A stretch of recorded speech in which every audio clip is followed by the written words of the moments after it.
Selama saya hidup di dunia ini, saya nggak pernah lihat orang sukses itu kok nggak percaya diri. Jadi, untuk teman-teman yang ingin sukses, salah satu hal yang harus dikuasai adalah ilmu kepercayaan diri. Jadi, semua hal yang kita lakukan itu harus dilandaskan dengan kepercayaan diri yang utuh. Jadi, teman-teman, kalau teman-teman ingin sukses tapi kepercayaan dirinya nggak ada, ini bagaimana mungkin sebuah kesuksesan itu bisa dicapai kalau teman-teman nggak bisa percaya diri?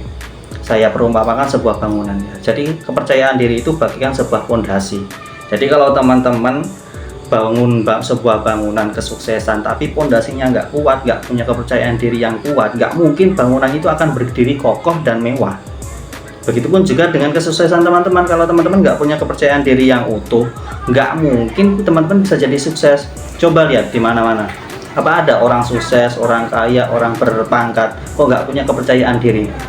Pasti semuanya punya. Dia punya value, punya harga diri, punya suatu nilai yang dia pegang secara utuh, yang dia pegang secara konsisten untuk meningkatkan kepercayaan dirinya.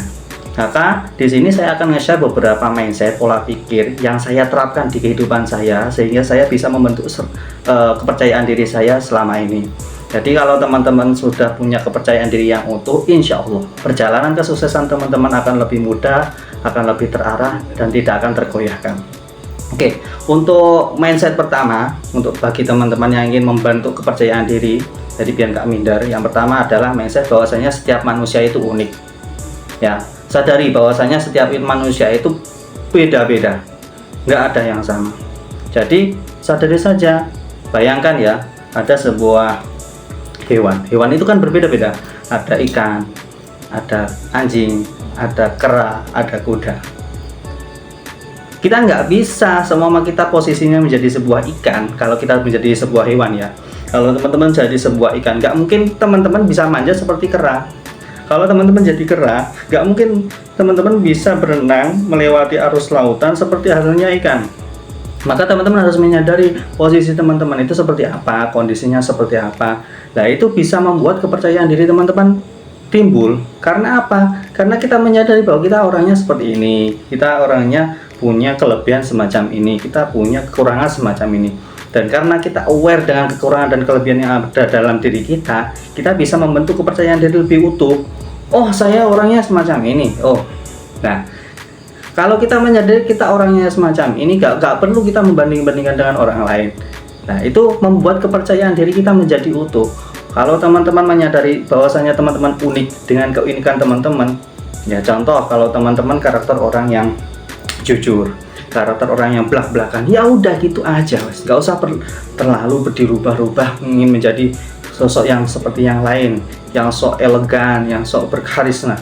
Nah, karakter teman-teman yang semacam itu ada daya tariknya sendiri. Jadi be yourself, jadilah kalian sendiri. Jadilah yang versi kalian yang terbaik. Jangan terlalu menyontoh orang lain, ingin menyamakan orang lain. Sedangkan karakter teman-teman yang ada di dalam diri teman-teman itu jelas-jelas berbeda dengan orang lain. Nggak bisa teman-teman memaksakan saya harus jadi seperti dia. Nggak mungkin. Semuanya berbeda-beda, punya pola pikir yang berbeda, punya karakter yang berbeda, hidup di lingkungan yang berbeda-beda. Jadi untuk meyakinkan kepercayaan diri kita, membentuk kepercayaan diri, yakinlah bahwa diri teman-teman itu unik, punya kelebihan dan kekurangannya masing-masing. Terus jangan terlalu membanding-bandingkan, karena unik itu membuat sebuah kelebihan. Kalau teman-teman semuanya sama flat gitu, nggak mungkin orang ini akan melihat teman-teman. Maka bentuk percaya diri bahwasanya kita itu unik, kita itu luar biasa, kita itu punya kelebihan. Nah, karena ada kelebihan, otomatis karena kita pasti ada kekurangan. Nggak perlu terlalu dipikirkan apa kekurangan milik kita, tapi fokuslah dengan kelebihan yang ada. Contoh ikan tadi, kalau ikan bisanya berenang, fokus bagaimana berenang secara yang baik. Kalau kera bisanya memanjat, yo fokus jadi pemanjat yang baik. Kalau udah bisanya berlari, bagaimana lari yang cepat. Nah, seperti semacam itu. Kalau teman-teman nggak bisa nggak bisa ngelukis, jangan terus mikir bagaimana cara ngelukis. Fokus saja, teman-teman bisa cerita, ya udah cerita aja yang baik. Jadi pencerita yang baik. Jadi yakinlah bahwasanya kita unik. Jadi mindset pertama yang harus kita tekankan untuk membentuk kepercayaan diri agar kita jauh lebih sukses adalah menyadari bahwa setiap individu itu unik. Jadi nggak bisa disamakan satu sama lain. Yang kedua, yang kedua itu jangan terlalu menganggap omongan orang lain itu terlalu penting, ya. Jangan terlalu mendengarkan omongan orang lain. Jadi gini, ini ada kaitannya dengan bahwasanya setiap individu itu unik. Tadi ada sebuah cerita ya. Ini ada orang naik kuda bersama anaknya, naik keledai bersama anaknya.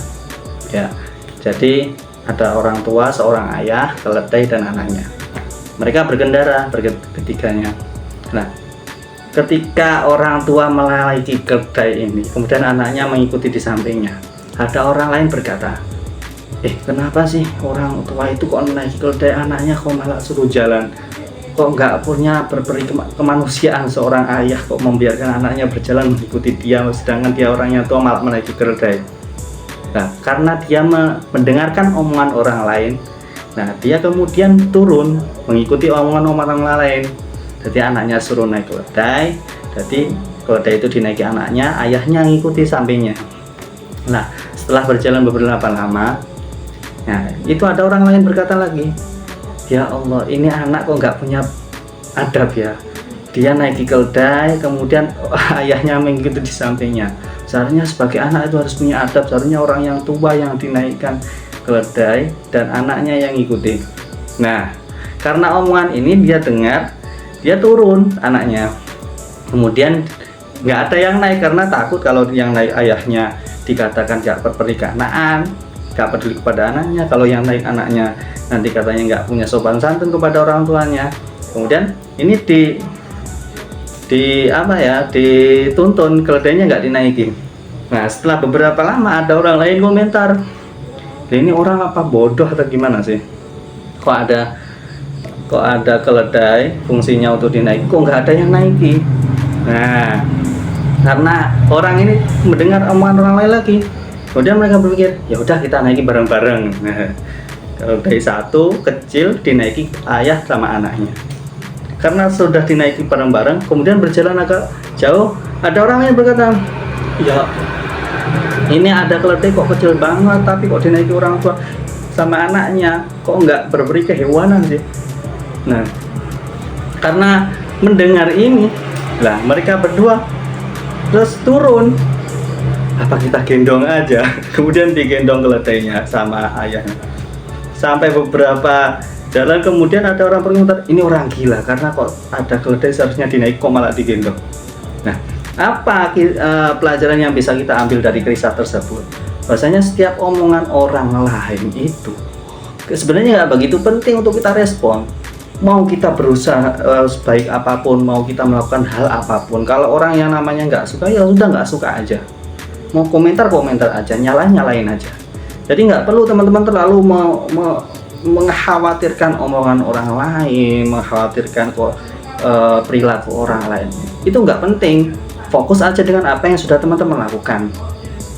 Ya, jadi jangan sampai teman-teman terlalu memikirkan orang lain sehingga pola pikir teman-teman menjadi rusak, jadi nggak percaya diri, nggak punya potensi untuk berkembang lebih baik. Nanti kalau teman melakukan apa, dikomentari orang sedikit, sudah menyerah. Melakukan apa, membuat konten semacam ini, dikomentari orang sedikit yang jelek-jelek, nah nggak mau bikin video lagi. Teman-teman kerja apa, dikomentari sedikit, marah, nggak terima. Nah, ini semacam ini membuat kepercayaan diri teman-teman menjadi hilang. Jadi nggak punya panduan, nggak punya jalan, gimana teman-teman mau berjalan kemana sih? Maka cara yang kedua untuk meningkatkan kepercayaan diri adalah jangan terlalu memperdulikan omongan orang lain.